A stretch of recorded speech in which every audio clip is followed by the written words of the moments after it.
Voici Saint-Gilles, son canal, son abbatiale classé au patrimoine mondial de l'UNESCO et son centre ancien dégradé. Un face-à-face entre bâtiments classés et habitat insalubre qui déplaît fortement aux maires, surtout lorsque les deux ne sont plus qu'un.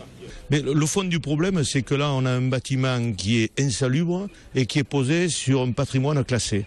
On ne peut pas laisser un centre-ville historique. Chez nous, on a du 11e, 12e, 13e. Et il faut réhabiliter tout ça aussi parce que c'est un écrin aussi archéologique et historique. Et on a besoin non seulement en premier lieu de loger des personnes dans des conditions acceptables, ce qui n'est pas le cas dans beaucoup de logements. La ville, qui a recensé une 60aine d'habitations insalubres, a donc postulé et obtenu sa participation au programme national de requalification des quartiers anciens dégradés. Objectif, résorber l'habitat indigne, changer la physionomie des centres-villes tout en favorisant la mixité sociale.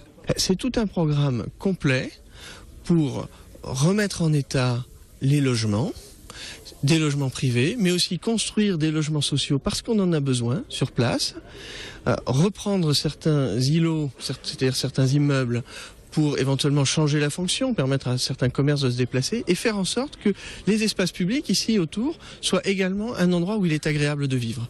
Entre l'Agence nationale de rénovation urbaine, celle de l'habitat et les différentes collectivités territoriales, l'enveloppe du programme atteint 21,3 millions d'euros sur 7 ans, dont 2 dévolus au parc privé.